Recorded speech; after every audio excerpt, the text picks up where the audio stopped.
ॐ अज्ञानतिमिरन्धस्य ज्ञानाञ्जनाशलाकया चक्षुरुन्मिलितं येन तस्मै श्रीगुरुवे नमः। श्रीचैतन्यमनोभीष्टं स्थापितं येन भूतले स्वयं रूपा कदा मह्यं ददाति स्वपदान्तिकम्।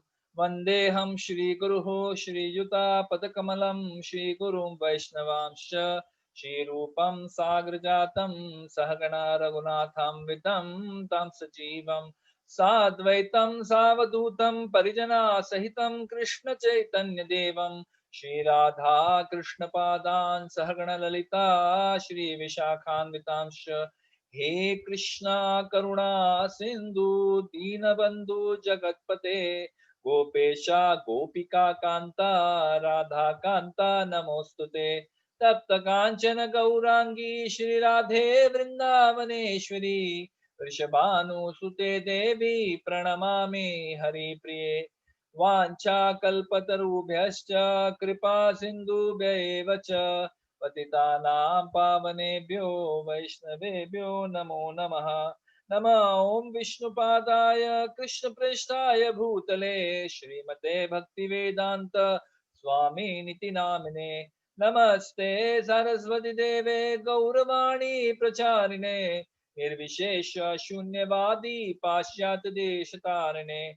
जय श्री कृष्ण चैतन्य प्रभु नित्यानंद श्री अद्वैता गदाधार श्रीवासादि गौर भक्त वृंदा। हरे कृष्णा कृष्ण कृष्ण हरे हरे हरे राम राम राम हरे हरे। हरे कृष्णा कृष्ण कृष्ण हरे हरे हरे राम राम राम हरे हरे। हरे Krishna Krishna Krishna Hare Hare Hare Ram Ram Ram Hare Hare.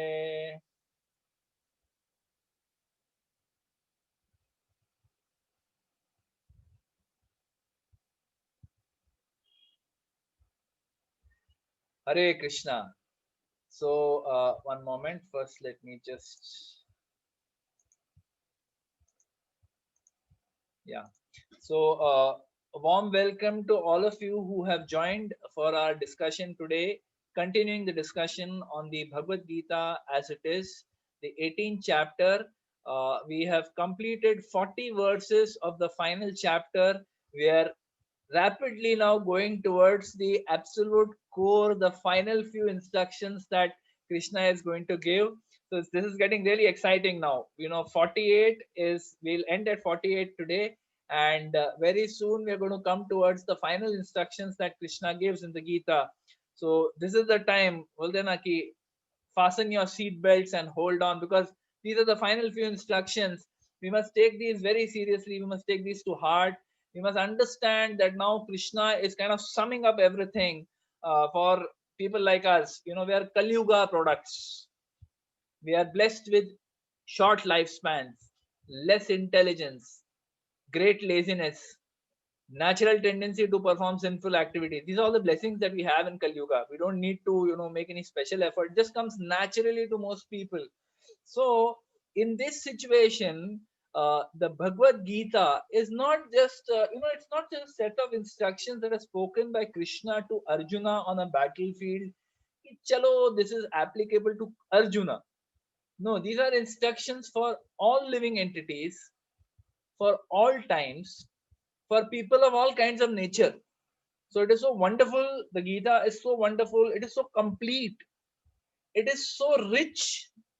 Uh, it is, I mean, all the adjectives, good adjectives that you can think of, the Bhagavad Gita has all of them and more. So we're so fortunate that we've been able to study this Bhagavad Gita over the last 10 years, and almost now coming to a conclusion. Hopefully by end of this year, we would have completed the 18th chapter as well, the entire Bhagavad Gita. So let us just continue from where we left off. So in this, now the remainder part of the Gita from 41 up to the 70, 78 verse, whatever. Krishna is going to describe the progressive journey through karma and jnana to realization of the super soul, realization of the Supreme Lord. He will then reach the philosophical conclusion of the Bhagavad Gita, which is bhakti, in which the living entity not only realizes super soul but also surrenders to him, the supreme personality of Godhead Krishna. Right? So this is what's going to come in the coming few verses now. This section specifically comes immediately after a long discussion that's happened on the three modes of material nature. We've discussed how intelligence in the three modes, determination in the three modes, knowledge in the three modes, happiness in the three modes, food in the three modes. Different kinds of, the modes of material nature are everywhere. They are controlling everything. Like we discussed, concluded last time, it is material nature which is the doer of everything. We can only desire, but it is the material nature which gets everything done, right? According to our nature, according to our karma, things get done, right? So the question may come that if all beings within the material world are conditioned by the modes, everyone is conditioned, means tied, bandhe hue hain by the three gunas, then how does one get out? How is it possible for one to get out of this material world? What is the means? So in response to such a question, if somebody is asking this question, in this section now, the Supreme Lord Krishna is very mercifully describing the Varnashram system. So today's discussion is going to be about the Varnashram system, the Daivi Varnashram system, not just Varnashram. The Varnashram is a natural division of society, and we'll be discussing that. But this is not just Varnashram, but this is Daivi Varnashram, where the Supreme Lord is the center point, substance, soul, and center point of Varnashram. He is in the middle, either the start, end, and the middle of it. So there is, if the Supreme Lord is not there in Varnashram, then it only leads to repeated birth and death, depending on how well you're doing your Varnashram. But if the Supreme Lord is there, then this Varnashram system, this simple performance of one's duty for the purpose of pleasing the Lord is enough to liberate us from the cycle of birth and death. So it's so wonderful, it's so powerful. Therefore, we'll be discussing that.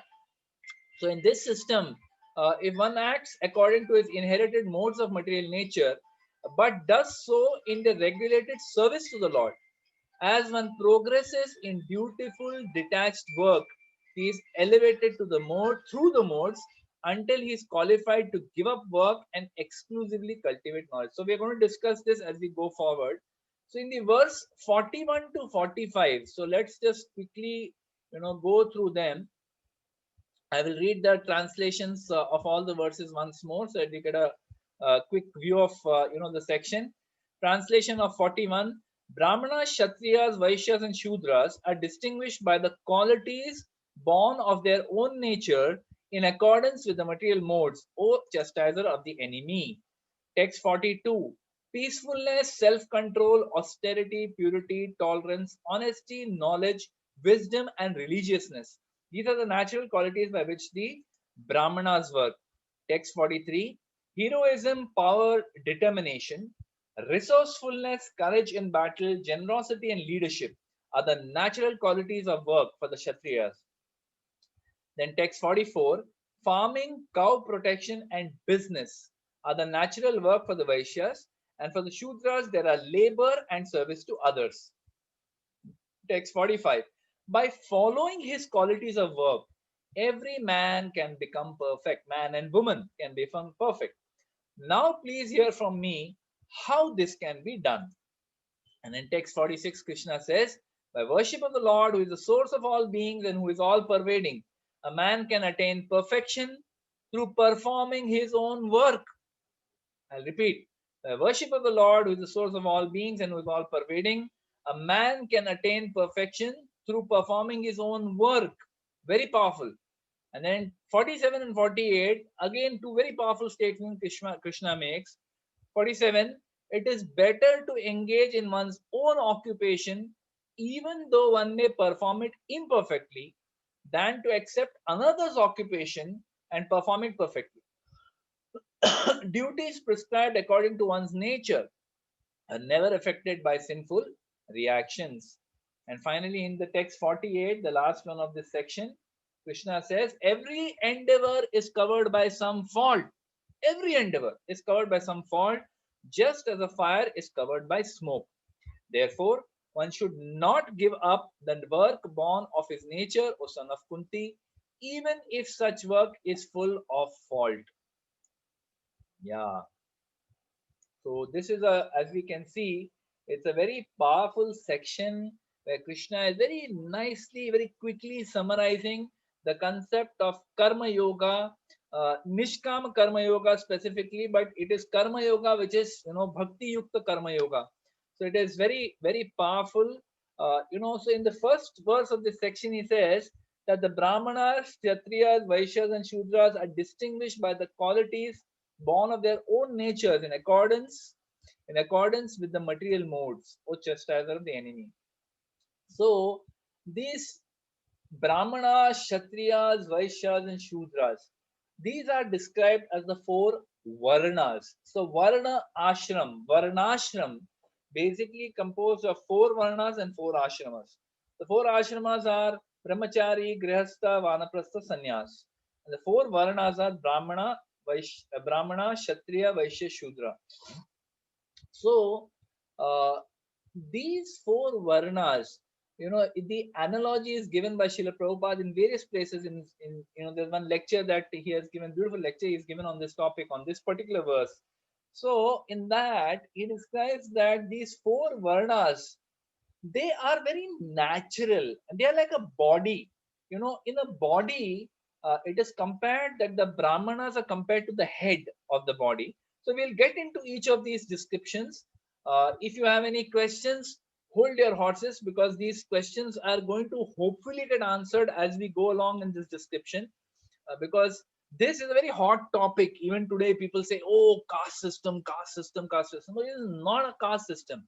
It's a very scientific description of the nature of human beings and a classification, a segregation of people based on their guna and their karma. So, okay, we'll describe. So, the Brahmanas are compared to the head of the body, the Kshatriyas are compared to the hands, the Vaishyas are compared to the belly, and the Shudras are compared to the legs. Now, Srila Prabhupada makes a very beautiful point. He says that these four parts of the body, all of them are important. You can't say that, oh, we have a body which has only a head. A body with only a head, it can't function, can't do anything. Useless, right? Nothing can be done.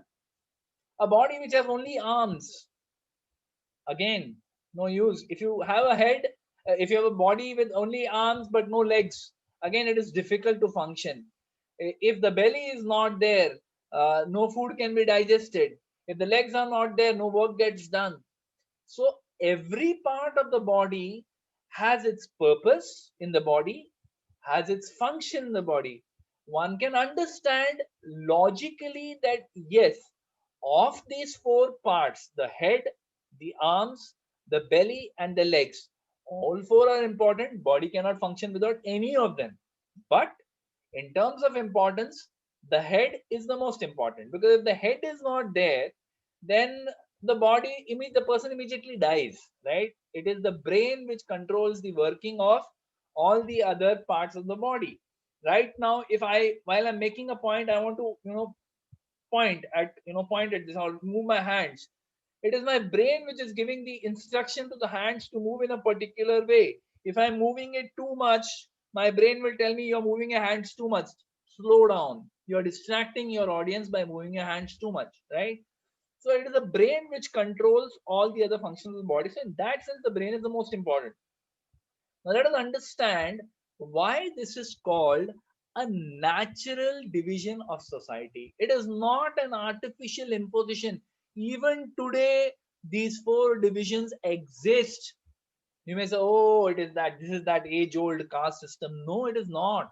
This natural division of society exists in all parts of the world, all geographies, all levels of economic development, whether it is a communist society or it is a democratic society, whether it is an autocratic society, it is some other society, whether it is, Adivasi society, or it is some very elevated society, doesn't matter. These four divisions exist across the world, exist in all parts of the world. And remember, This is not a caste system that is based on birth.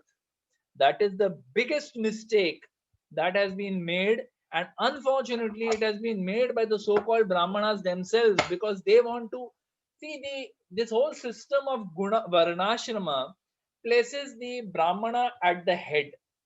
Similarly, amongst the four ashrams, the sannyasi is placed at the head. So if there's a sannyasi who is also a brahmana, he's placed right at the top of society. Everyone looks up to him. You guide us, you tell us what to do. Now if the person who's the head of the, if the head doesn't function properly, what happens in the human body? If the head, if the brain stops functioning, like for example, sometimes if any of you has, hopefully you've not, but if any of you has got dengue or those kind of diseases which affect the brain, when you get dengue, you can't sleep, you lose sleep, with the fever you lose sleep. And because you lose sleep, you become delirious. After 1 or 2 days, you become delirious. You start mumbling something, some rubbish comes out of your mouth, you're disoriented, you can't move properly. When you stand up, you sit down, when you sit up, you stand up. It's like you're not in control of your body. When the brain doesn't function, then there's a problem. Similarly, if the brahmanas, when the brahmanas stopped functioning, when they got corrupted, when they became greedy, and when they started using scriptures for their personal benefit rather than to benefit the other varnas, what happened? The kings decided, we don't want to follow these corrupt brahmanas. Kings started doing their independent thing. They started exploiting the citizens. The Vaishyas felt exploited. They said, hey, we are giving taxes to these people, we're giving charities to these brahmanas, जाने दो, हमको tax नहीं देना है, हमको charity नहीं देना है. Now they stopped giving charity, they stopped paying taxes. So the kings became cruel. They started extracting taxes by force. And you see how the society starts now deteriorating point by point. Because the Brahmanas are not getting their sustenance through charity, now they started misusing the scriptures in order to get their share of money. So everything went downhill. So it started with the head not functioning, and then all the other parts of the body started doing their independent thing. But the best part about the human body is, if everything functions properly, if the brain gives a direction to the to the body that work in this manner, work in this quality way, work in this sincere way, you will get some remuneration for it. With that remuneration, you can purchase food, you can purchase clothes, you can purchase a home where you can live, you can serve the Lord with the food that you have offered to the Lord, eat it as prasad. Then the belly is nourished, the hands and the legs get energy to function, the brain gets intelligence, gets energy to function intelligent, everything works perfectly. But if everyone decides to work independently, there's chaos, right? That's the point. So it is a natural division of society. Even today, if you look at, if you go to the United States, you go to some country in Benelux, okay, or you go to the European country, go to Sweden, for example, some random country you go. In any country you go, there will be one class of people who are the intelligentsia. Prabhupada calls them intelligentsia. He says these are the people who are the brahmanas. They are the ones who are the educators. They're typically people who are academics, they are scholars, they are scientists, they are philosophers. There will always be a class of people who are like this, who are intelligent by nature, but are not aggressive enough, are not leaders that they can lead people. But they are intelligent enough to provide guidance to the leaders, right? So, in every political system of the world, there will be this class of people called advisors. Who are they? They are the Brahmanas, or at least they are the ones who have the qualities of the Brahmanas, kind of, not fully, but at least partly. In every society of the world, there will be some people who are just by nature, as it is described here, by nature, by from the point they are born itself, they are already leaders. You can see, I remember, yeah, my children used to go to this school called Gopal's Garden High School in Borivali, all the way from Chembur to Borivali. They used to go. They had a bus, so they used to go and come in that bus. So in that bus, there was another devotee's son. He had two sons. Elder son was, I would say, assertive. Younger one was right from his birth practically was a leader. Just the way he would walk, young, small guy, tiny fellow, but he would just, he would walk with his head in the air like this. His head would always be raised, like he's walking like that. That kind of, uh, uh, confidence. He's just born with that. It is his nature, his guna. He's like that. Now his parents are pure like brahmanas. They're very sattvic, they're very simple, very gentle. But this guy is a kshatriya. From his birth he's a leader.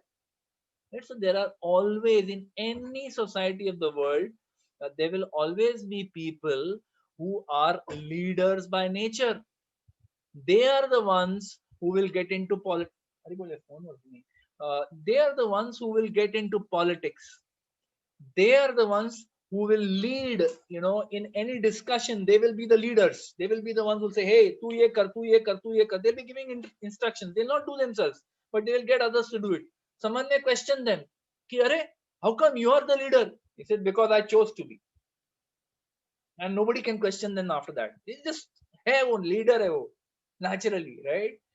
So in society, you will find a class of people who are like that. They are leaders. They cannot follow anybody. If you remember in the Mahabharata, when Krishna, the Supreme Lord, he goes to the Rajya Sabha of the Kurus, right? He goes to Hastinapur, and in Hastinapur he goes and he requests Dhritarashtra that, see, please understand this this kingdom of Indraprastha that you have taken away from the Pandavas. It is their kingdom. They have followed the rules that you set. For 12 years they were living in the forest. After that 1 year Agyatwas, they have done it successfully. Now you should give them back the kingdom. Duryodhan says, nothing doing. I'm not giving it back. Kar lo jo karna hai. Do what you want. Right? So then in response to that, Krishna says, all right. You don't want to give them Indraprastha? All right. Keep it. But understand, they are Kshatriyas. They cannot live by begging. They must rule something. They must have something to do. Give them just 5 villages. Chota 5 gaon de do. Itna bada whole world is yours. Just 5 villages you give to them. That's it. Right? So this is again Krishna talking about the nature of the Kshatriya. They are Kshatriyas. They must rule. They must lead. They must, and they will fight for their right. If you don't give it to them, they will fight for their right. What is Duryodhan's answer? He's stupid, right? So he responds saying, I will not give them enough land on which you can put one needle also. I'll not give them anything. So that's how the Kurukshetra war happens, right? Because if you don't allow society to function naturally, then violence happens. If people don't function according to their guna and karma, then violence happens. Problems start, right? The starting point of all problems is when people do unnatural things. If you're a Brahmana by nature, you're a gentle, knowledgeable, sattvic person by nature, and you are put into the role of a businessman, what is going to happen? It's a disaster. No, business kabhi chalega hi nahi, right? So you have to understand. So it's a natural division. So there'll always be leaders in society. Again, any business, any geography of the world, there will be some class of people who neither are knowledgeable. उनको पढ़ाई वढ़ाई में कोई interest नहीं है, कोई दिलचस्पी नहीं है उनको. They don't want to go through big academic programs. They don't want to go to Harvard. They don't want to work for anybody. उनको किसी के लिए काम करना पसंद ही नहीं है. वो कौन है? They are the Vaishyas. They are the business class. They are seen in every geography of the world. There will be always some people in every part of the world who do not like to study. Send them to school, they will be the last 10% of the class. Try to put them in a leadership position कि भाई तुम ये करो, क्या बोलते हैं, ये group है, ये ग्रुप का ये प्रोजेक्ट है, ये प्रोजेक्ट है, तुम लीडर बनो। वो लीडर नहीं बनना चाहता है। वो बोलता है बॉस इसमें कुछ अकाउंटिंग का काम है तो मेरे को दे दो, मैं कर दूंगा। I will keep the accounts of the group. कितना खर्चा हुआ, कितना रेवेन्यू आया, वो मैं देखता हूँ, बाकी आप लोग देख लो। He is a Vaishya. That nature is just naturally coming out, right? Similarly, there will be some people in this world who will neither be good in academics, who cannot lead, even if they put them in a position of leadership. Artificially, you create reservation, you do whatever you want, you put them in a position of leadership, they will destroy it. सब खराब कर देगा वो. You put him in a, you make him a, he tries to become a businessman, वो business चला ही नहीं पाएगा. What is he really good at? He is a good worker. He is a good person who can work for somebody. He can work for the Brahmana. He can be an assistant to the person who is a professor. He can work for a Kshatriya. जो leader है उसका administrative staff होता है. He can do that. जो businessman है, he needs people to work for him or her. That is the person. That is what we call the Shudra. The Shudra is the laborer, the worker. Today in this society, 90-95% of the people are functioning as Shudras. Very few people are Vaishyas, very few people are Kshatriyas, and really very few people are actually Brahmanas. Now, Brahmana doesn't just mean a person who has academic qualifications. We're going to discuss in the coming verses what are the characteristics of the Brahmanas, what are the characteristics of the Kshatriyas, the Vaishyas, and the Shudras. We're going to be discussing that. But remember, it is not just about having academic knowledge, about being peaceful in nature. Brahma janati iti brahmana. One who understands Brahman, who understands the supreme absolute truth, that is a Brahmana. But the nature exists. That tendency exists in all parts of the world. So this Varna, Krishna explains in the Bhagavad Gita 4.13, 4.13, Chaturvarnam Maya Shrishtam Guna Karma Vibhagashah. So he says this Chaturvarnyam, these four Varnas of Brahmana, Vaishya, Shudra, and Kshatriya, these four Varnas are created by me. Maya Shrishtam, I have created. Supreme Lord is saying. If you read the third and fourth cantos of Srimad Bhagavatam, it is explained elaborately how the Lord creates everything. Very elaborate description is given. So you have to understand the Lord has created these four varnas. That's why it's so scientific. That's why it's so perfect. These four varnas support each other. We will discuss in the remaining part of the lecture how these four varnas, they're like clockwork made for each other. Perfect arrangement of the Lord, right? Maya Shrishtam. And he doesn't say Janma Vibhagashah. He doesn't say it is based on birth. He says Guna Karma Vibhagasha. Based on Guna. Guna means what? We have been discussing gunas all this time. Sattva Guna, Rajo Guna, Tamo Guna.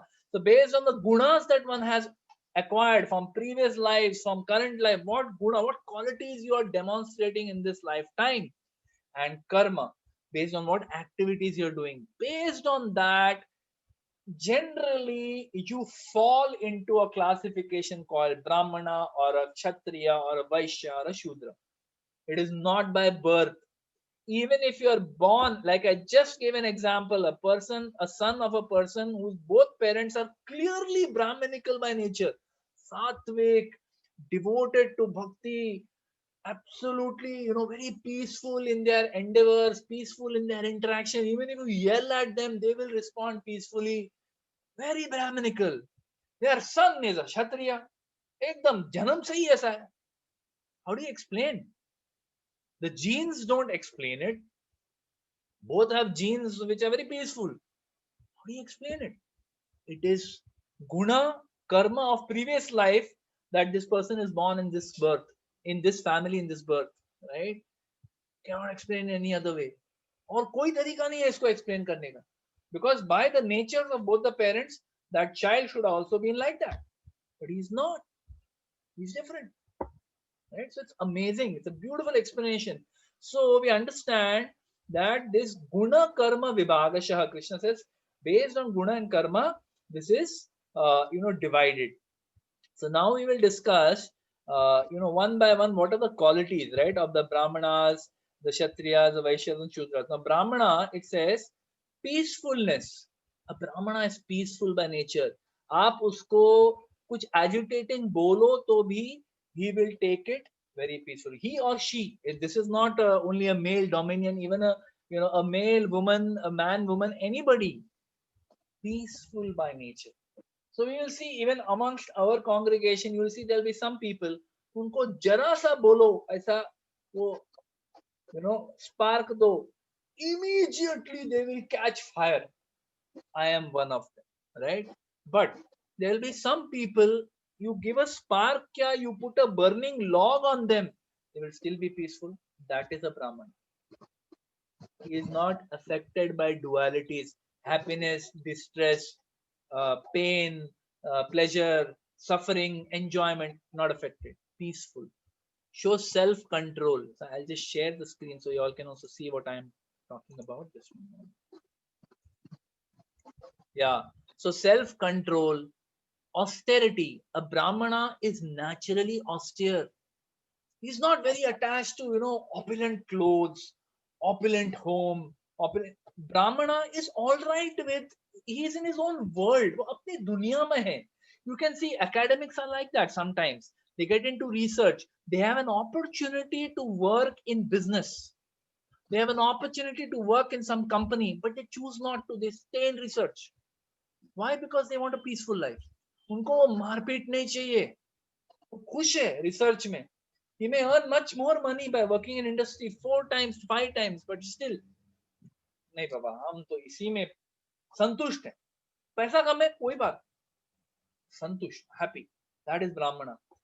Purity. He practices purity. Meaning, what is the meaning of purity? Purity means what is given in scripture. I will follow that. What instructions have been given to me by my guru, by my authorities, by my superiors, by my parents, I will follow that. That is purity. Right? Tolerance. They're very tolerant by nature. They don't get disturbed, right, by somebody trying to overcome them, somebody trying to defeat them, someone trying to do some political they don't get disturbed. They tolerate. They're very honest by nature. Knowledge. They have great knowledge. Knowledge of what? So Prabhupada in that lecture, powerful statement. Sometimes we should hear Srila Prabhupada's lectures, because in his lectures he just very randomly, out of the blues, make some statements which are very hard hitting. He says, one of the things a Brahmana is expected to be a learned scholar, have great knowledge.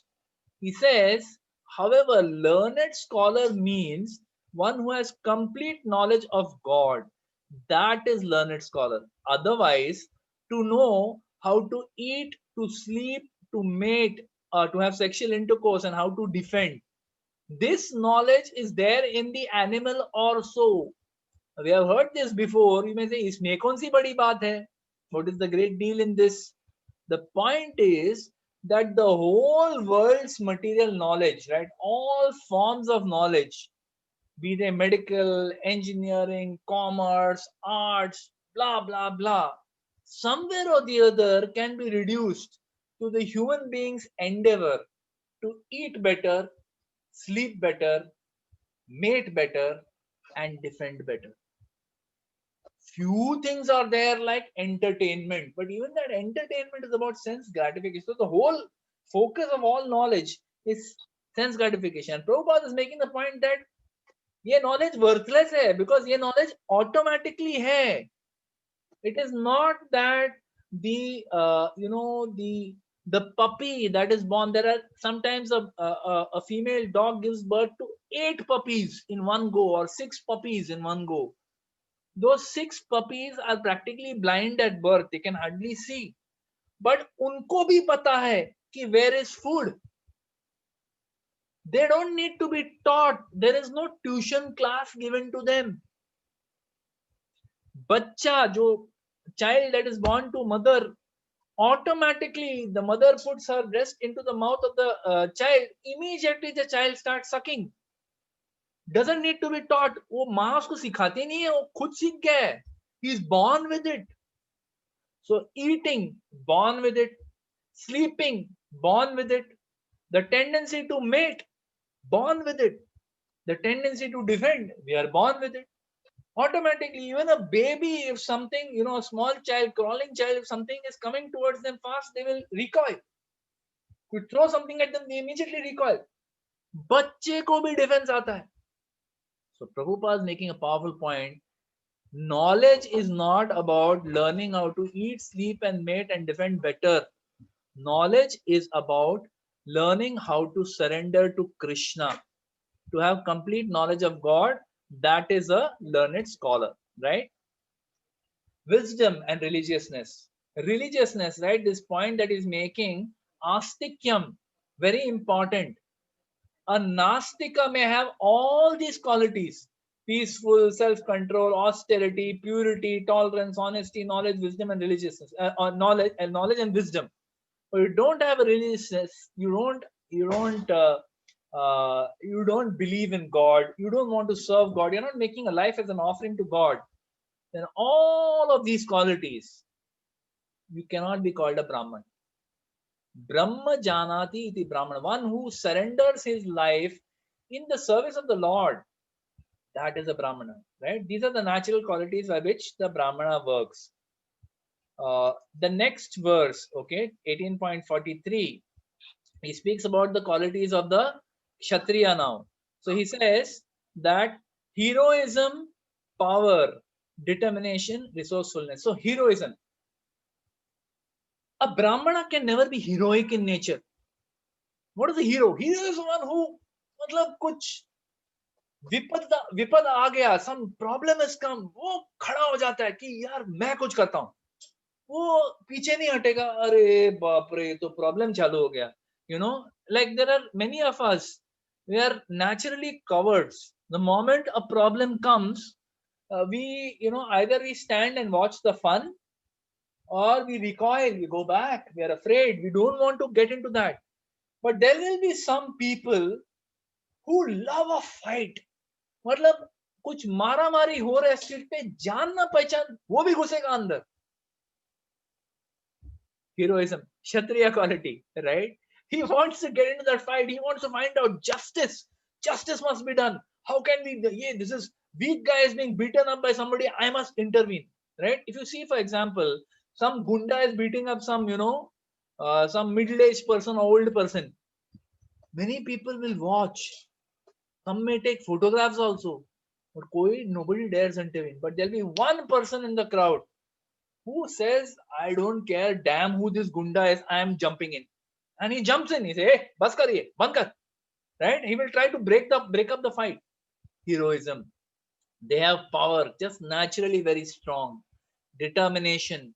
They are determined.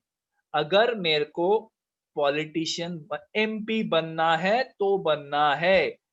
उसके लिए अगर मेरे को 5 बार election हारना पड़े, कोई बात नहीं.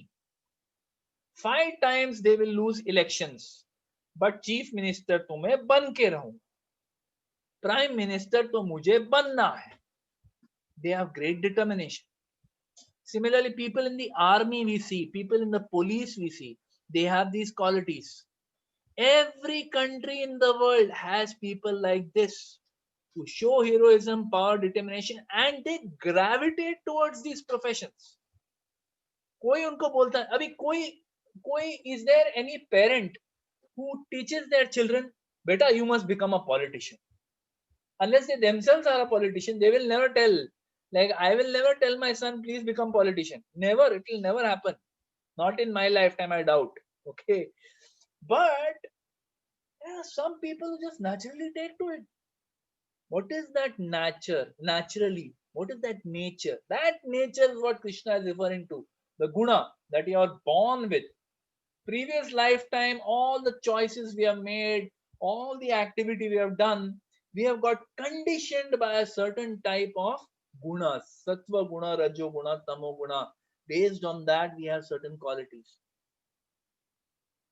It is coming from birth practically, right? Resourcefulness. They are not affected. Like, many descriptions are given in the Mahabharata, right? Where the Pandavas, when they were in the forest, they were attacked by so many Rakshasas, right? So when Bhima is attacked by Rakshasas, he doesn't have any, he's in the forest. He doesn't even have any weapons. He picks up a tree and he attacks the demon with the tree. He picks up stones and throws at him. Resourcefulness. वो अपना nature नहीं छोड़ेगा. लड़ना है, इसको मारना है, तो जो हाथ में आया उससे मारो. Resourceful, right? Courage in battle. They will not be afraid. A Kshatriya is a person who by nature, when he's challenged to fight, बोलते हैं दम है मेरे से लड़ने का. अरे कौन बोलता है दम नहीं है? बोलो चलो अभी लड़ते हैं. He loves a challenge. Right? It is described in the Mahabharata. The Mahabharata is a beautiful example for us to understand the nature of the Kshatriyas. A Kshatriya, even if weaker than the enemy in front, उसको पता है कि ये battle में मैं मरने वाला हूँ, तो भी वो नहीं छोड़ता है. फिर भी वो जाता है लड़ने के लिए. Because he is driven, he is determined to win. He is driven by certain ideals. So he says, I must fight. So he shows great courage in battle. They are also known for generosity. A Kshatriya, he extracts taxes from people, right? But he also gives back. He gives back to the Brahmanas, he gives back to the Shudras, he gives back to all the other, Varnas. Generosity, leadership. These are the natural qualities of the Kshatriyas. So, Gurujan Prabhu makes a beautiful point. He says that.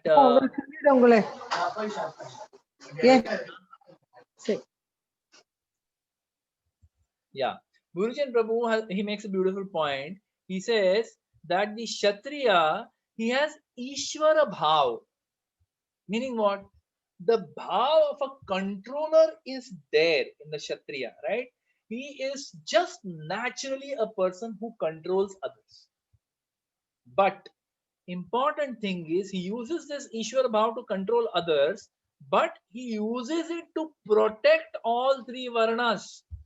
So you see, now we start discussing how each of the Varnas are serving the other three Varnas. How is the Brahmana serving the other three Varnas? He is serving by giving them guidance how to excel in their chosen, whatever profession they have taken, how to excel in that profession based on scriptural wisdom. He teaches them how to perform their dharma in a perfect way based on scriptural wisdom. So the job of the Brahmana, what is the duty of the Brahmana? What is the work of a Brahmana? Work of a Brahmana is to first cultivate these qualities that Krishna just spoke about and to teach these qualities to the remaining people. He has no source of income. The Brahmana, naturally in the past, Brahmanas would never earn income. They were never on salary of the king. The king was not paying a salary to the Brahmana. Brahmana would just beg, or he would just, there are different types of Brahmanas. Some Brahmanas who would perform yagya, the king would give charity. With that charity, he would live. And what charity the Brahmana had got, if he was a grihastha Brahmana, even if he got charity, he would give away that charity also. He would live like a beggar. Why? Because he doesn't want to be dependent on anything. He wants to depend on the Lord. What a fantastic situation. So his contribution to the society, Varnashram, Brahmana's contribution, he gives guidance to the other three Varnas. He gives guidance to the kings, the Kshatriyas. He gives guidance to the Vaishyas that how to earn money dharmically, dharma, artha, kam, moksha, that how to earn money through dharma, but also how to be charitable, how to perform activities which are not sinful. If you are performing sinful activities, how to counteract. He would give guidance to them. He would give guidance to the Shudras also, that by serving your masters sincerely and dedicating whatever you have for the service of the Lord, you can perfect your life also. This is how the Brahmanas serve. How would the Kshatriyas serve? The Kshatriyas, They have all these qualities, right? They have resourcefulness, they have power, they have courage, they have leadership qualities. How do they use it? Not to exploit the citizens. The Kshatriyas use these powers to protect. Shati trayate iti Kshatriya. Shati means harm. So trayate means to deliver. So Kshati trayate, one who delivers from harm, that is a Kshatriya. So the Kshatriya, he would provide protection to whom? He would provide protection, both physical protection as well as protection to the spiritual lives. So the Brahmanas could perform their yagyas, their sacrifices, their study of scripture without a fear that someone will attack, someone will, come and destroy our temples, will destroy our yagya. No, they would fearlessly do everything. Why? Because our king is protecting us. So they are so grateful to the king. See, just see the natural arrangement of gratitude that's built in. The Brahmana is giving guidance to the king how to rule the kingdom. The king is providing protection to the Brahmana in return. The king is grateful to the Brahmana, because of your guidance, I am able to run this kingdom. Brahmana is grateful to the king, because of your protection, I can study scripture and give you guidance. So wonderful, so synergistic, right? So the Kshatriya will provide protection to the Brahmanas. He would protect the Vaishyas also. The Vaishyas are the ones who generate income. So, because he's providing protection to the Vaishyas of business, if you want to do business, you need a stable environment. You can't earn money and next day someone comes and steals all your money and goes away. Who will do business in such a country? You will leave that country, no? छोड़ के जाएंगे, अरे ये बेकार country, रहना ही नहीं है. जैसे ही मैंने पैसे कमाए तुरंत आके किसी ने सब चुरा लिया. Who will want to do business like that? So even Vaishyas want to live in a kingdom where the king actually protects them, protects their interest. What is the interest of Vaishya? He just has one interest, earning money, and he is expert at it. वो जन्म से ही ऐसा है. Like I said, there are children, you see classrooms में छोटे बच्चे लोग जो second third standard के बच्चे लोग होंगे, जो कुछ लेके आएंगे पेरेंट्स से, कुछ एक बढ़िया रूलर लेके आएंगे. बच्चे, दूसरा कोई बच्चा बोला ये मेरे को तो रूलर देना बहुत अच्छा है, देंगे, बट इसे ओके यू पे मी दिस मच मनी. वो रूलर आएगा 10 रुपए का, वो 20 रुपए में बेचेगा. बचपन से ही है ये आदत. They are Vaishyas by nature, they are businessman. So the Vaishya also. So the Kshatriya provides protection to the Vaishya so that he can do his business. And what does he get in return? So now the Vaishya is grateful to the king that you are protecting me. I can do my business peacefully, Baba. I can earn money. So he is grateful to the king. What does he give to the king? He gives money. Now the only Varna amongst the four Varnas which is generating money is the Vaishyas. How they are generating, we'll discuss soon. But the Vaishya is generating all the money. From that money, he gives tax to the king. Today, that tax is paid by all, everyone, Shudra, Vaishya, everyone is paying tax. But in that time, the Vedic times, only the Vaishyas would pay tax to the Kshatriya. Brahmanas had no income, what they will pay. Shudras had income, but that is just enough to sustain themselves, right? Only the tax, okay, the Shudra will come to the tax of the Shudras also, but the Vaishyas would pay the tax. With that tax, the king's coffers would grow. With those coffers, he would build an army, he would build the kingdom. It is described in the 4th canto of Srimad Bhagavatam. Prithu Maharaj, he did this first time town planning, was done by Prithu Maharaj. Beautiful description is given. How he created towns, cities, villages, highways, gardens, fountains, rivers, lakes, everything was established by Prithu Maharaj. He's a Shakti-Avesh avatar of the Supreme Lord. He's a king. So the king does all this, but where does he get the funds to do all this? He gets it from the Vaishyas. Gets the intelligence from the Brahmanas. He gets the funds from the Vaishyas, and he gets the labor from the Shudras. Someone is needed to dig ponds, someone is needed to build a highway, someone is needed to, do everything, right? That's where the Shudras come in. So this is what the Kshatriya does. He provides protection and he gets taxes in return.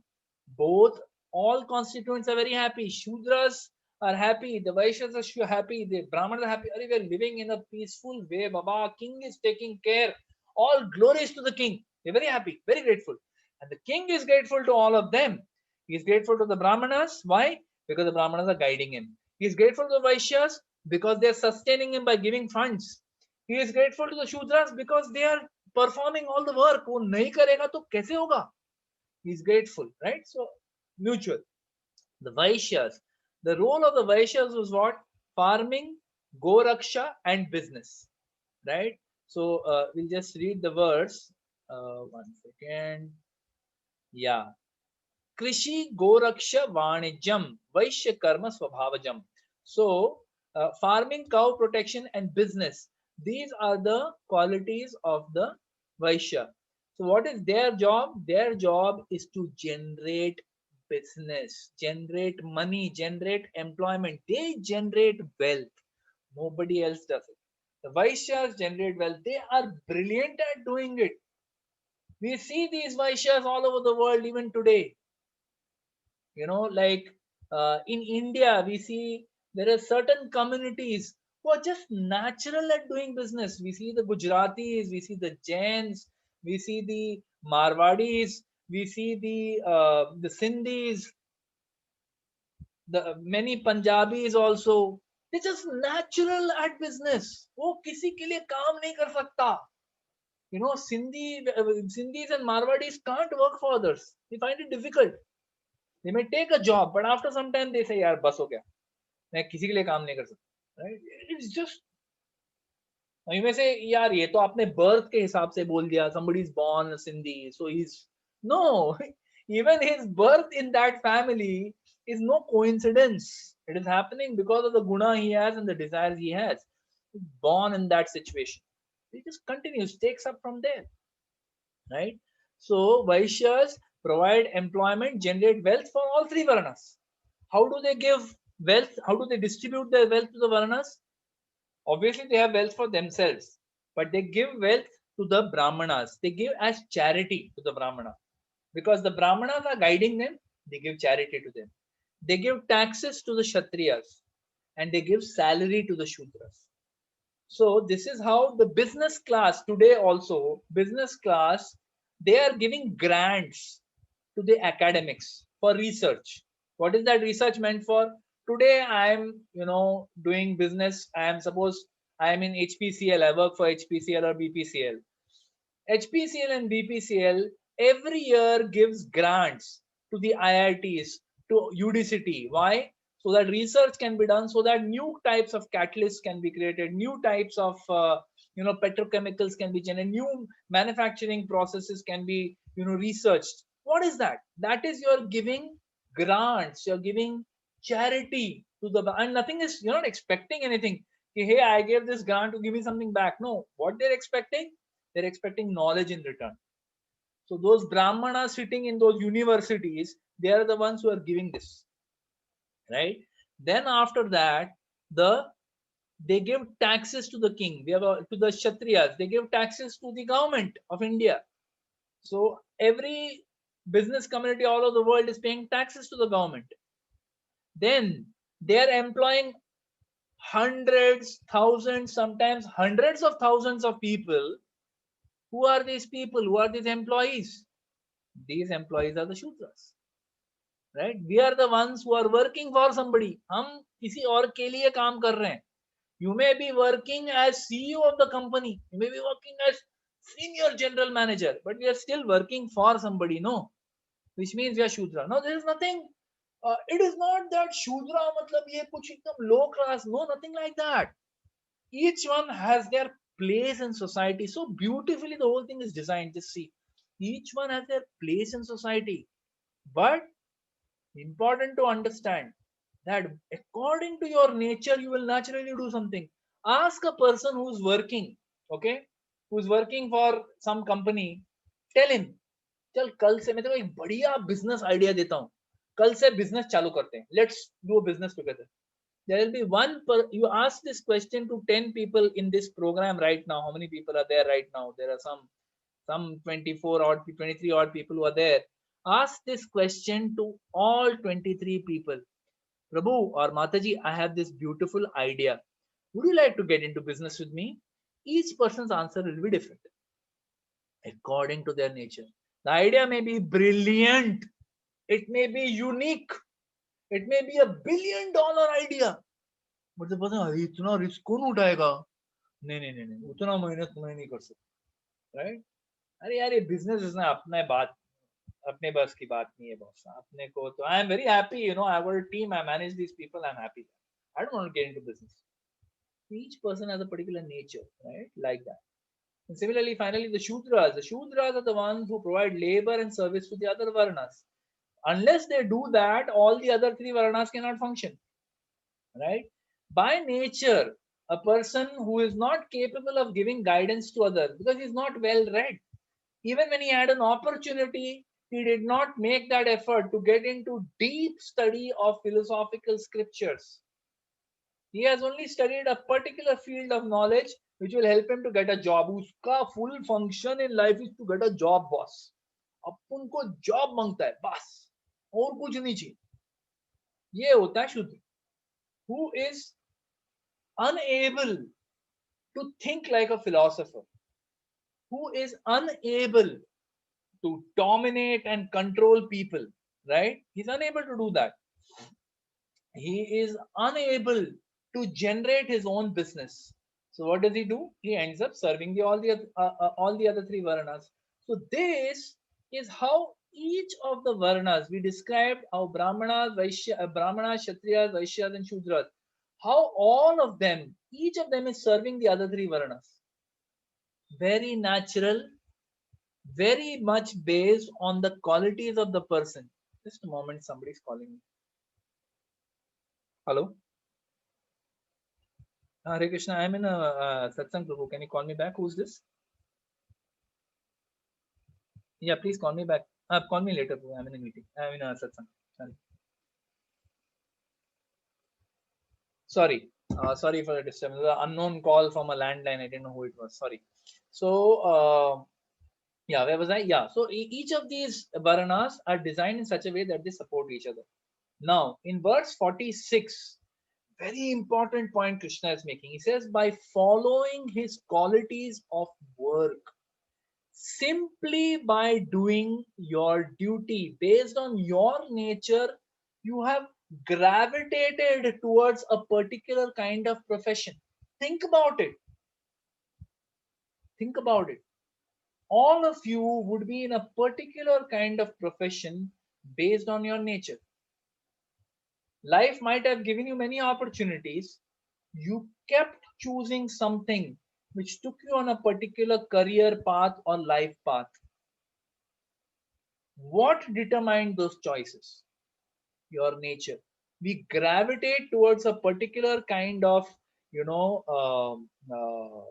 profession or whatever choices based on the nature that we have.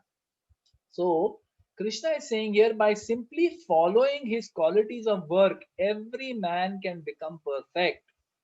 And now, more important than that, just by doing your activity, it's not complete. He says, by worship of the Lord, by worshipping Krishna, along with doing duties in whatever varna you may be. You may be, you may be a Brahmana, you may be a Kshatriya, you may be a Vaishya, you may be a Shudra, you may be a big businessman, you may be a simple housewife, you may be a brilliant researcher, you may be Steve Jobs, you may be chairman, managing director of HPCL, company, whatever role you are in. By worship of the Lord, who is the source of all living entities and who is all pervading, a person can attain perfection simply through performing his own work. Own work means what? जो अपना काम है, जो आपका वर्णाश्रम duty है, as per the varna that you are in, you are a, Brahmana, Vaishya, Shudra, Kshatriya, as per the varna you are in, and as per the ashram you are in. You are a brahmachari, grihastha, vanaprastha, sannyasi. Based on the combination of this varna ashram, whatever duties you have, simply by doing these duties, For the Lord, one can perfect their lives. That's how powerful Varnashram is. So one should know that as part and parcel, see, we are not independent, we are independent. The soul has minute independence, but you have to understand the soul is part and parcel of Krishna. I am not this body. I am not this body that is conditioned by these three modes. I am the spiritual living entity that is part and parcel of Krishna, right? So, as part and parcel of Krishna, one has a duty to render service to the Supreme Lord. I'm doing all my duties in my Varna and my ashram. But if I'm not serving the Lord, then there's something incomplete. I'm doing everything on the bodily platform. But if I'm doing it for Krishna, whatever duties I'm doing in my Varna, my ashram, if I'm doing it for Krishna, that is perfect. So, beautiful point Prabhupada makes in the purport. He says, everyone should think that he or she is engaged in a particular type of occupation by Rishikesha, by the Supreme Lord, the Master of the senses. One should understand that I am placed in this particular Varna or ashram by the Supreme Lord. The Lord has ordained this. He has placed me in this situation. So now let me do my duty for the pleasure of Krishna. I am not going to do this activity because I want to become, I am today senior manager. I want to become deputy general manager. From deputy general manager, I want to become general manager. Then I want to become senior general manager. Then I want to become executive director. Then I want to become CMD. All right, material ambition is fine, but remember, if you are doing it only for yourself, for your selfish self-aggrandizement, you want to become a great person to the whole world, you can tell the whole world, I'm humbled to say that I have been promoted as general manager. People put, on LinkedIn, on Facebook, they put these posts. I am humbled to state that I have just got this degree. I am humbled to state that I have been promoted as managing director. If you are humbled, then why are you stating? We want to self-aggrandize ourselves. We want to tell the whole world what our achievements are, right? If you are doing that, remember, you are going to be bound by the cycle of birth and death. You are going to be bound by the cycle of karma. But if you are doing it for Krishna, understanding I've been placed in this situation by Rishikesha, the master of the senses. He has placed me over here. Now let me do what I'm doing for his pleasure, right? And by the result of the work that in which one is engaged, right? The supreme personality of Godhead should be worshipped. So whatever results I'm getting, by what varna I am in, I may be functioning as a Brahmana, as a Kshatriya, as a Vaishya, Shudra, whatever way I'm functioning, I'm getting some fruits from that. I'm getting some money from that. I'm getting some remuneration from that. That remuneration, Rishikena Rishikesha Sevanam Bhaktir Uchyate, engaging our senses in the service of the Supreme Lord through the process of bhakti, through the process of charity, through the process of serving Vaishnavas, serving the deities, using our money for engaging in Krishna consciousness, for building a temple, for creating a temple in our house, building a beautiful deity, building a beautiful altar for the Lord, offering best of flowers to the Lord, best of bhogas to the Lord, engaging our money. Result of our work when we engage in the Supreme Personality of Godhead, Krishna says that is the perfection of life. Prabhupada is explaining the result of work by which in which one is engaged, the Supreme Personality of Godhead, Sri Krishna, should be worshipped. That is the perfection of life. The Supreme Lord Himself takes charge of delivering such a devotee. What a powerful statement. He's saying, the Lord Himself has said, He's already said it in this section. He's already said that if you just do your duty for me, keeping me in the center, that's it. I will take care of you. Ananyas chintayantu mam ye jana paripasate chetam tesham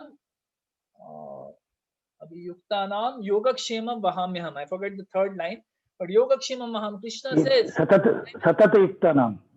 I'm sorry? Cheta Satata Yuktanam. But so he says, Yogakshemam Vahamyaham. That I will carry what you lack. I will protect what you have and I will carry what you lack. The Lord will fill in the blanks. He will give us the intelligence. We just need to surrender to Krishna, right? So, running out of time, I'll try to speed up. The Supreme Lord Himself takes charge of the life of such a devotee. We see this in the Mahabharata. The devotees, the great devotees, the Pandavas, they went through all kinds of difficulties, but they were always surrendered to Krishna. And because they were surrendered to Krishna, Krishna takes charge of their life. Every step of the way, Krishna is taking charge of their life. He allows them to go through suffering because he's not saying that, oh, if I take a charge of your life, it's going to be a joyride. No, he never says that. In the beginning of the Gita says that in 2.14, he says that, what is that? Sorry, today I'm a little blanking out. He says that Matra sparshastu kaunteya sitoshna sukha agama apayano nityas tanstiksha subharata. He says that in this world you will get happiness, pleasure, joy, fear. All these dualities will be there in this material world. They are like the coming and going of the summer and winter seasons. Just learn to tolerate them. Don't think that because you're a devotee, everything's going to be hunky-dory. Sorry, sir. It doesn't work like that. Suffering, if it has to come by your bad karma, you have to suffer, you will suffer. If happiness has to come, it will come. Enjoy it. But understand, just tolerate. This is the material world. You have a material body. These dualities will be there. Happiness and distress. Suffering and pleasure, they'll be there. Just tolerate, right? So now, Vishwanath Chakravarti Thakur is saying, one of our Acharya says, worshipping Krishna by one's prescribed work, offering it to him while thinking within one's mind. Beautiful words, now just pay attention. Worshipping Krishna by one's own prescribed work, जो आपका duty है, आप कर रहे हो. Offering that work to Krishna while thinking in one's mind. May my Lord be pleased by this work. Just by doing this, one attains to the perfection of real knowledge. So you may try to master all the scriptures, but if you are illiterate and you're just doing your duty with this consciousness, you have attained the perfection of real knowledge. You may be illiterate. शास्त्र काला अक्षर भैंस बराबर. हमको कुछ नहीं आता, एक श्लोक का नहीं आता है, एक श्लोक का तात्पर्य नहीं आता है, कोई बात नहीं. Doesn't matter. If we simply understand that I have to do my duty with this consciousness, offer my work to the Lord, thinking, my Lord be pleased by this work, right? That Krishna, like he says in the 8th chapter, what is that? Mam anusmara yuddhacha. Just fight, Arjuna. Fight your battles, whatever battles you have in life. You have battles of your work, you have battles of parenting, you have battles of maintaining elderly parents, you have battles of maintaining relationship with neighbors, with friends, with your bosses, with your customers. So many battles we are fighting all the time. Mam anusmara yuddhacha. Remember me and fight these battles, Krishna is saying, right? May my Lord be pleased by this work. This consciousness attain to the perfection of real knowledge. Now, another Acharya who's commenting on this verse, he raises the question, what if one possesses the nature and qualities of work of one Varna, but wishes to perform the work of another Varna? Agar, abhi I am, by nature, I am like a Brahmana. But I feel very attracted. यार ये क्षत्रिय लोग ना क्या सही है यार, क्या control है इनका? How much control they have over the masses? I also want to get into politics. Or these Vaishyas, how much money they are earning? यार, so academic things. कि मेरे को पैसा कमाने का यार. How much money these Vaishyas earn? Let me also earn money. What happens? So Krishna answers that in the following text. Okay, in 47. So let's just read the translation. 1 second. Sorry.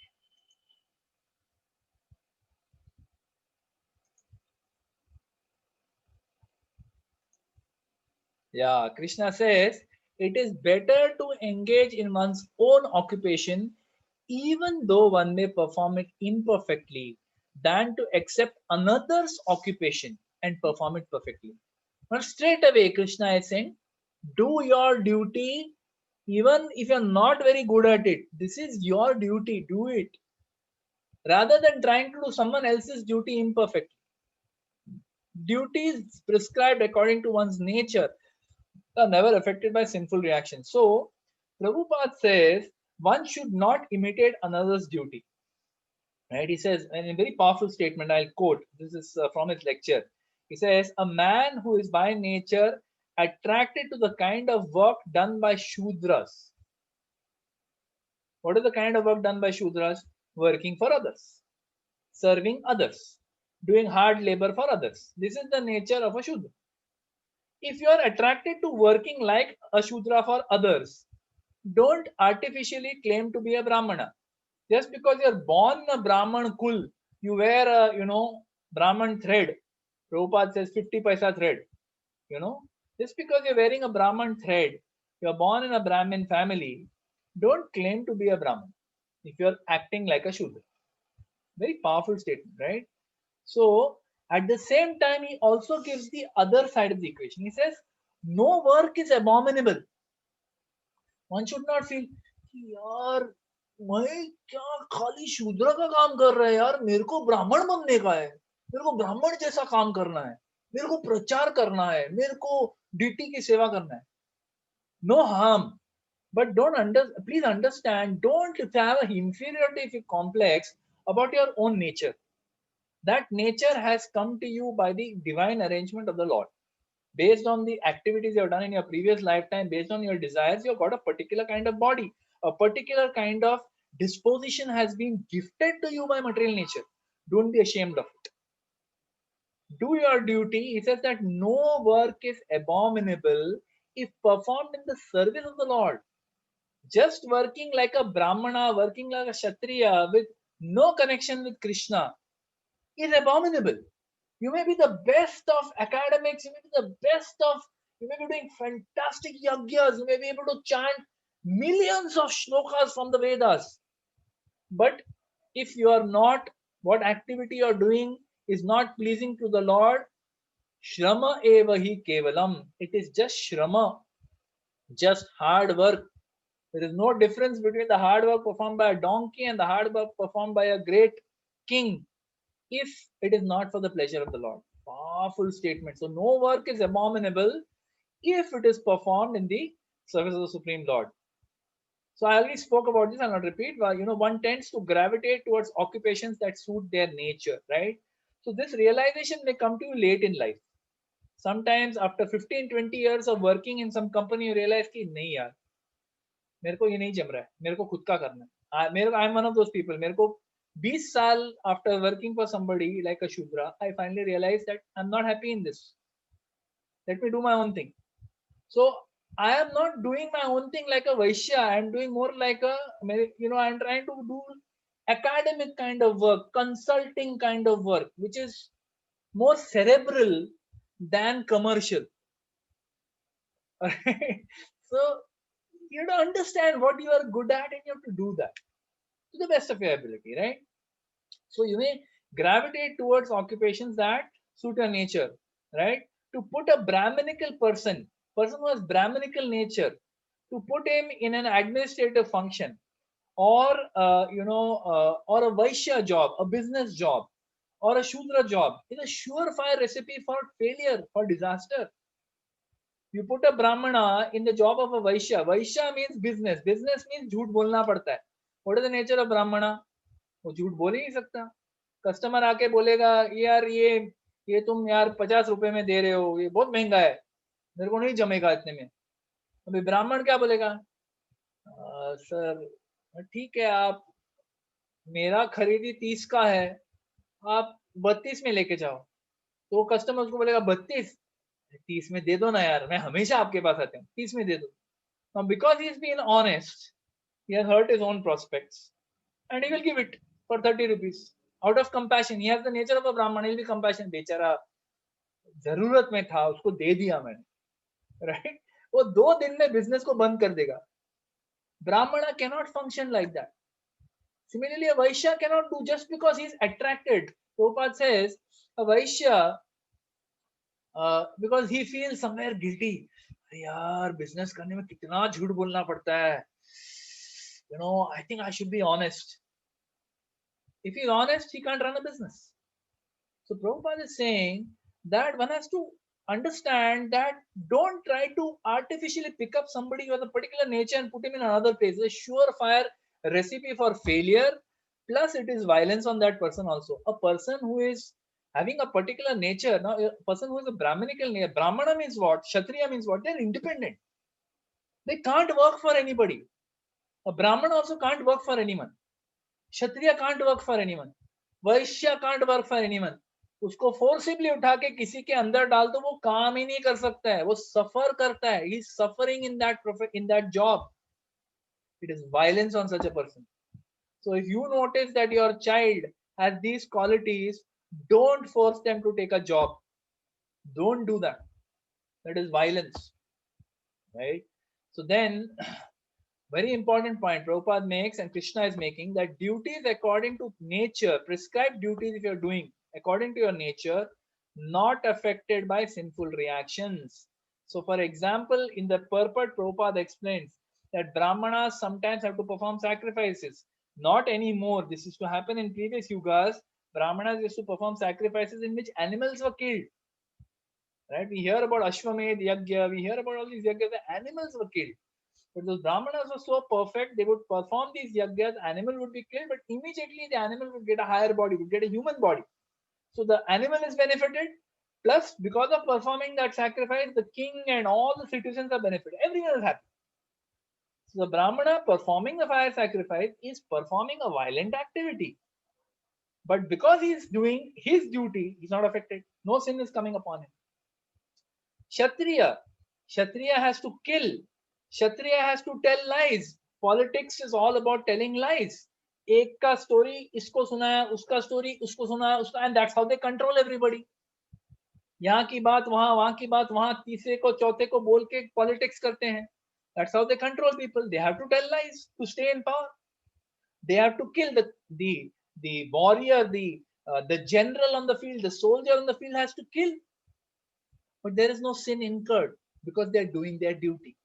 Same soldier, if he comes to a civilian, a city, and he kills his neighbor out of anger, he will be court-martialed. There is sin in that.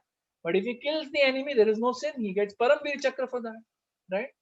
Similarly, a merchant telling lies for profit, right?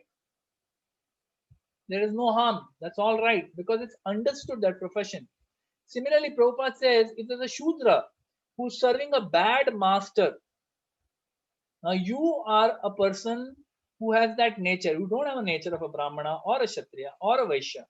You have to work for somebody. मेरे पास उतना intelligence है ही नहीं, या मेरे पास उतना initiative नहीं है कि मैं बिजनेस करूं, तो इसी के लिए काम कर रहा हूं. अभी मेरे को एक पर्टिकुलर जॉब मिल रहा है, मैं ट्राई कर रहा हूं कि मैं वो जॉब से निकलूं. Sometimes one devotee had asked this question that I am working for a company. In that company, we do testing on animals. So we have to kill animals, and we do testing of drugs for cancer first on the animals. So the animal dies because of that drug. His body is not made for that drug. He dies. But they see the reaction, how is the tissues reacting, how is the organs reacting. They test on the animal. Now he's a devotee and he's very disturbed by this. That, अरे क्या profession में हूँ, I'm practically killing animals on a daily basis. So he asked this question to one of the devotees, and the devotee answered. He quoted this verse. He said, understand, if you're in this kind of a profession, okay, if it is possible, try to change your job. But while you're in this job, you have not gotten this job by your own choice. It has just been thrust upon you for a certain set of skills and expertise you bring to the table. You have been placed in this job by your management. You didn't ask for it. You've been given this job. So while you're doing this job, you're doing it sincerely. Remember, we are devotees, so we continue chanting. We offer this, the fruits of this activity, like we discussed. May my Lord be pleased by this work. I know it is not pleasing, but my Lord, I am forced to do it. What can I do? Please be pleased. Even with this nasty work that I'm doing, I want to give it at your lotus feet. My Lord, please forgive me. Give money in charity. What money you are earning, give it in charity, because it is tainted money. Similarly, Vaishyas, tainted money, give in charity. Similarly, all the four varnas are encouraged to give charity, because our money we earn by doing sinful activity. So we are encouraged to give charity. But this verse is very encouraging. It is very hope giving, where Krishna is saying that there is no sin attached to this person. Even if you're serving a bad master and obeying him, if you are doing it for the Lord, there is no sin. So the conclusion is that everyone should be engaged according to the particular mode of nature that they have acquired, and he should decide to work only to serve the supreme cause of the Supreme Lord. One may then conclude that in the material world, no one can be completely free from the conclusion from the contamination of material nature. However, one should be determined to serve. So I'll conclude with this. Sorry, I've gone a little bit over time. One should be determined to serve the Supreme Lord by his occupational duty in Krishna consciousness. That is the perfectional point. When a particular type of occupation is performed for the satisfaction of the Supreme Lord, all the defects in that particular occupation are purified. Powerful statement. When the results of work are purified when connected with devotional service, one becomes perfect in seeing the self within, and that is self realization. So we end over here. In the next section now, worshipping the Lord through our work elevates us in knowledge. So now Krishna will further describe further steps up the yoga ladder. So we have spoken about karma. Now again, about with karma what knowledge comes, and that knowledge how it helps us to surrender to the Lord. That's coming in the next few verses. So I will end here. I thank you very much for your patient hearing. Hare Krishna. Shrimad Bhagavad Gita ki jai, Srila Prabhupada ki jai, Srila Gurudev ki jai, Nitai Gaur Premanandi, Hari Hari Bol. So, any questions or comments or any realizations anybody would like to share about the topic that we just discussed? Hare Krishna.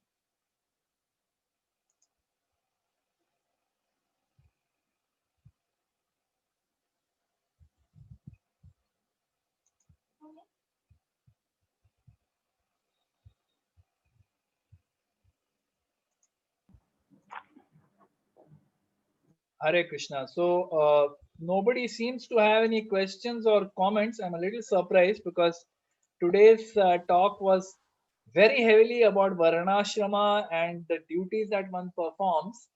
Uh, I'm a little surprised that there are no questions. I hope everyone paid attention because this was an extremely important topic about the day to day work that we are doing, how it can elevate us in our Krishna consciousness. There is no sin that is applicable in our jobs, also, if we are doing our duty sincerely and we are offering the results of that work to Krishna as devotional life, then our life is perfect.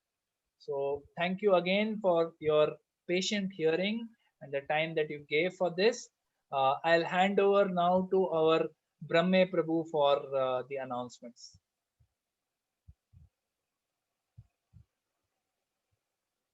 Brahme Prabhu? Ishwar Prabhu, are you saying something? You're on. Actually, there's a small doubt. I thought that, in the beginning you said, when you were explaining one of the verses, Prabhuji, that the Vaishyas, they don't like to study, that particular division.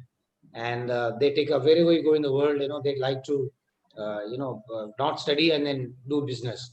But we find a lot of Vaishyas, like in India also, who are all educated. They're doing a lot of work. So how does it jive in?